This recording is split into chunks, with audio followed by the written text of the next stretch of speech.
পরিস্থিতিটা খুব নাজুক। নানান রকমের কনস্পিরেসি থিওরি সোশ্যাল মিডিয়ামে ভাসছে।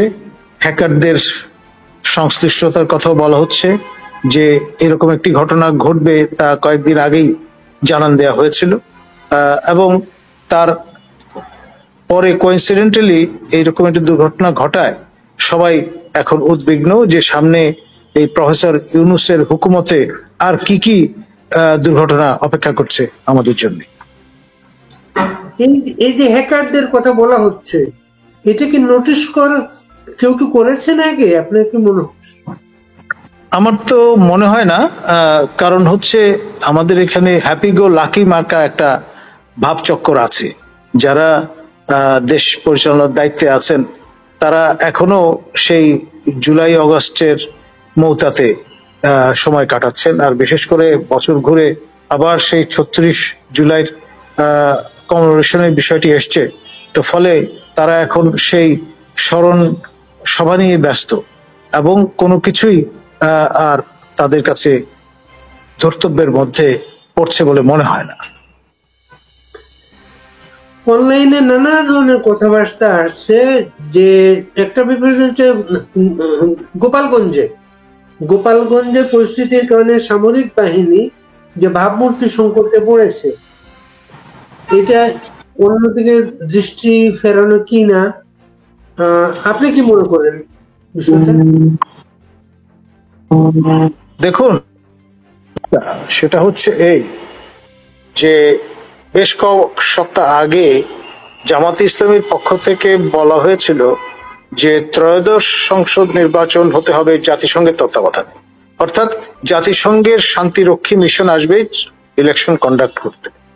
কখন এমনটি হয়? যদি কনফ্লিক্ট জোন থাকে, যেমন ক্যাম্বোডিয়াতে হয়েছিল, আপনার অস্ট্রেলিয়ার কাছের দেশ ডেমোক্রেটিক রিপাবলিক অফ তিমর লেস্টেতে হয়েছিল।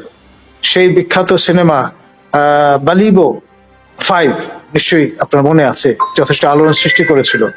তো সেটি আমরা জানি। এই কনফ্লিক্ট জোনে আনুষ্ঠানিকভাবে প্রবেশের জন্য সকল উদ্যোগ ইতিমধ্যে আপনার সংস্থাপিত হয়েছে। জাতিসংঘের পক্ষ থেকে আপনার যে হিউম্যান রাইটস দপ্তর, সেটি 17তম স্বাগতিক দেশ হিসেবে আমরা আবির্ভূত হয়েছি এবং 3 বছরের একটা কন্ট্রাক্টে চলে গেছি আমরা। এবং স্লোলি বাট শিওরলি আমরা কনফ্লিক্ট জোনে রূপান্তরিত হয়ে জাতিসংঘ বাহিনীর যে উপস্থিতির জাস্টিফিকেশন সেটি তৈরি করে ফেলেছি। এবং অগাস্টে আমি যতটুকু জানি মার্কিনরা সবচেয়ে বড় contributor two UN in terms of funding. তারা মানে বর্তমান প্রশাসন, ট্রাম্প প্রশাসন, তারা সম্ভবত 85% আপনার ফান্ডিং তারা কাট করলে জাতিসংঘের একটা সুস্ট্রিং বাজেটে পড়ে যাবে। সেরকম একটা সুস্ট্রিং বাজেটে যখন পড়বে তখন কিন্তু খুব বেশি দূরবর্তী দেশ থেকে আপনার শান্তিরক্ষীদের আনা নেওয়ার এই ঝামেলাটায় তারা যাবে না। নিকটবর্তী প্রতিবেশী দেশ ভারত এবং পাকিস্তান থেকে তখন হয়তো ব্লু হেলমেট মাথায় দিয়ে পাকিস্তান থেকে নৌ যানে করে এবং ট্রাকে লরিতে করে সীমান্ত অতিক্রম করে ভারত থেকে হয়তো সৈন্যরা আসবেন। তখন আপনার এই যে আমাদের পুলিশ বাহিনীর মরাল ইতিমধ্যে ভেঙে গেছে আমরা জানি। সশস্ত্র বাহিনী যেহেতু এইরকম একটি ঘটনায় জড়িয়ে গেছে বা জড়ানোর উপক্রম হচ্ছে, তো ফলে আপনার যথেষ্ট জাস্টিফিকেশন তখন তৈরি হয়ে যাবে এই কাজে। জামাত বাংলাদেশের সবচেয়ে পুরনো রাজনৈতিক দল, ব্রিটিশ আমলে গঠিত, এক, এমনকি আওয়ামী লীগের চেয়ে পুরনো রাজনৈতিক দল। দ্বিতীয়ত, তারা 100 বছর পরে কি করবেন সেই পরিকল্পনা, প্রজেকশন তাদের থাকে সবসময়, এবং তার ফলে তারাই প্রথম একমাত্র দল যারা দাবি করেছেন জাতিসংঘের তত্ত্বাবধানে নির্বাচনটি অনুষ্ঠিত হতে হবে।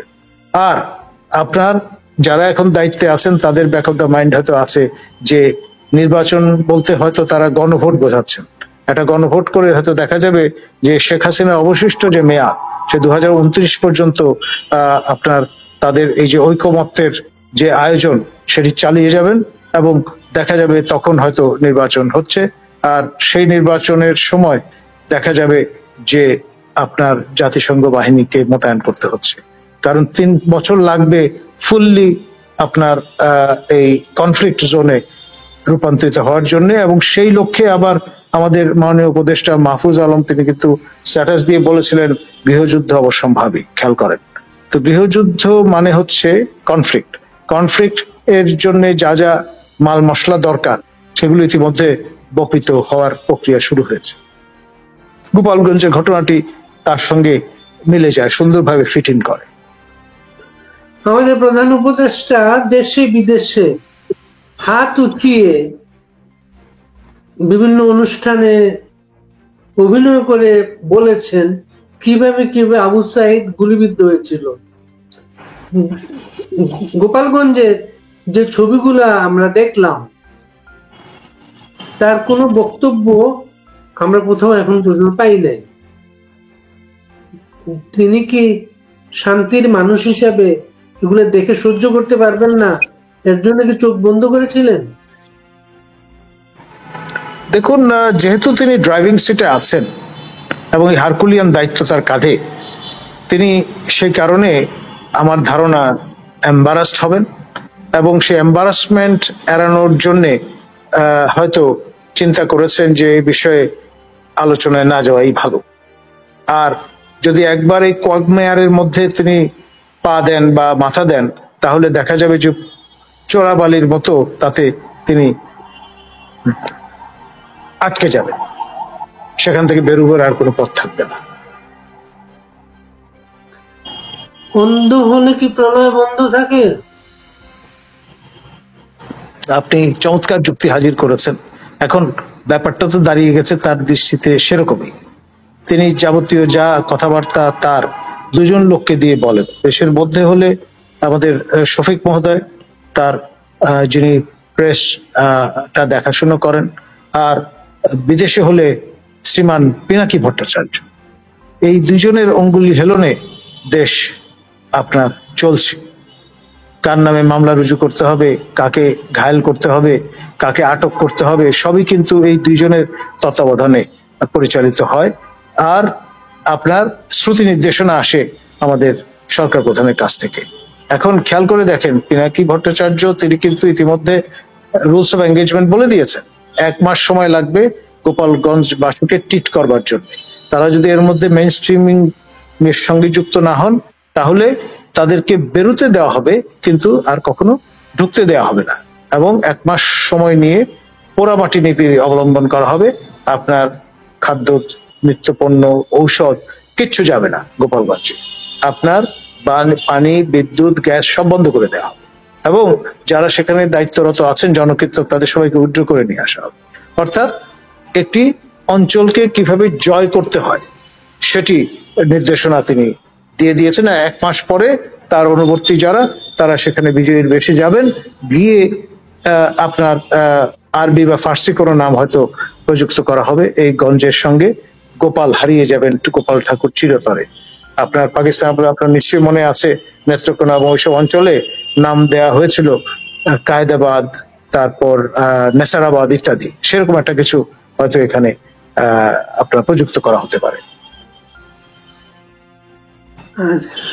ঠিক যেন গাজা গাজা পরিস্থিতিতে আজকে ইউএন বলছে যে যেভাবে সেখানে মানুষকে ত্রাণের নামে হত্যা করা হচ্ছে, ইউএন বলছে ঠিক যেন গোপালগঞ্জ বা বাংলাদেশে ইউএন বাহিনী আসার একটা পথ তৈরি করা। দেখুন, গাজা আপনার এখন অতীতের স্মৃতিতে পরিণত হয়েছে। সর্বশেষ ঘটনাটি কিন্তু আপনি গোপালগঞ্জে প্রত্যক্ষ করলেন। আপনার সর্বশক্তি প্রয়োগ করা হয়েছে গোপালগঞ্জ বাসীকে কাউডাউন করানোর জন্য।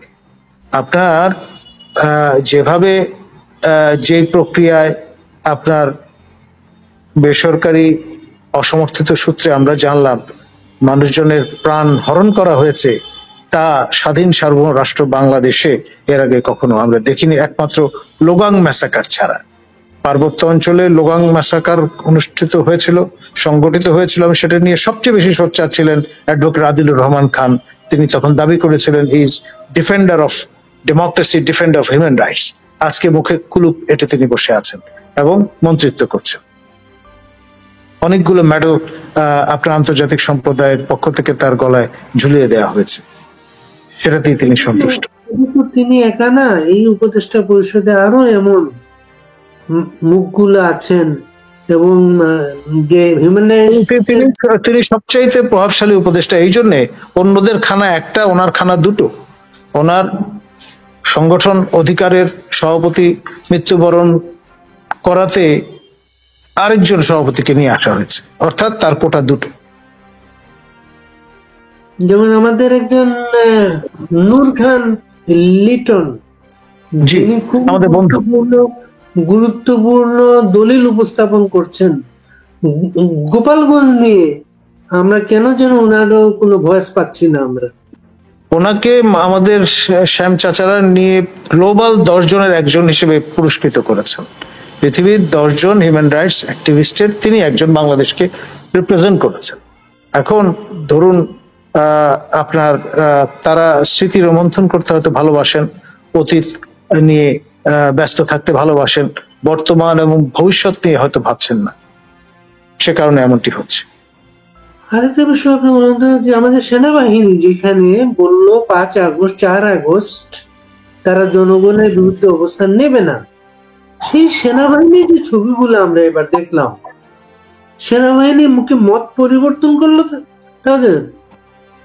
দেখুন, এর সমস্ত দায় এবং দায়িত্ব মাননীয় প্রতিরক্ষা মন্ত্রী মহোদয়, যিনি প্রধান উপদেষ্টা বটেন, তিনি রুলস অফ এঙ্গেজমেন্ট ঠিক করে দিয়েছেন, শ্রুতি নির্দেশনা দিয়ে দিয়েছেন এবং তারা তামিল করেছেন। কিছু করার নেই। নিরাপত্তা দায়িত্বে, শৃঙ্খলার দায়িত্বে যারা থাকেন তাদের রুলস অফ এঙ্গেজমেন্ট সবসময় একরকম থাকে না।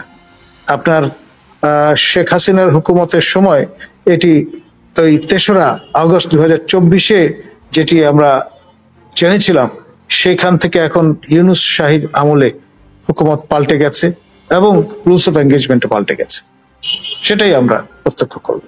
এবং গোপালগঞ্জের পরে প্রথম তাকে আমরা দেখলাম সেনানিবাসের অনুষ্ঠানে। এবং এটি আপনার প্রমোশন বোর্ডে আমরা জানি কাস্টমারি, সরকার প্রধান এবং প্রতিরক্ষা মন্ত্রী হিসেবে সবসময় যিনি যখন এই দায়িত্বে থাকেন তিনি সেখানে গ্রেস করেন অকেশনটা। আপনার কি মনে হচ্ছে গোপালগঞ্জ পরিস্থিতি নিয়ন্ত্রণে এসেছে বা আসা সম্ভব? দেখুন, ইনজুরিটা কিন্তু ডিপ ডাউন। আপনাকে বুঝতে হবে যে মথুয়া যে সম্প্রদায়, তাদের একেবারে মর্মমূলে আপনি আঘাত এনেছেন এবং তাদের ক্লাউড কিন্তু শুধুমাত্র দেশের গণ্ডির মধ্যে সীমাবদ্ধ নেই, আমাদের প্রতিবেশী রাজ্যগুলোর মধ্যে আছে। ফলে এখানে ইলেকট্রাল পলিটিক্স যুক্ত ভারতের মাননীয় প্রধানমন্ত্রী নরেন্দ্র মোদী, তিনি কিন্তু গোপালগঞ্জে তাদের উপাসনালয়ে এসেছিলেন এবং ষষ্ঠাঙ্গ প্রণিপাতের সেই ছবি এখনো আমাদের মনে জল জল করছে। তো সেই যে রিচটা তাদের, সেটি কিন্তু ভুলে গেলে চলবে না। গোপালগঞ্জের 27% মানুষ সনাতন ধর্মাবলম্বী, তার মধ্যে একটা বড় অংশ মথুয়া সম্প্রদায়ের মানুষ এবং ঠাকুরদের যে পীঠস্থান সেটি তীর্থস্থানের মতো। সেই জায়গায় সেই সম্প্রদায়ের মানুষজনকে আপনি উৎপীড়নের প্রক্রিয়া মধ্যে ফেলেছেন, তো ন্যাচারালি সেটি তো তাদের ডিপ ডাউন যে ইনজুরি তৈরি করেছে সেটি অনেক দিন পর্যন্ত অনুভূত হবে বলে আমার ধারণা। আমরা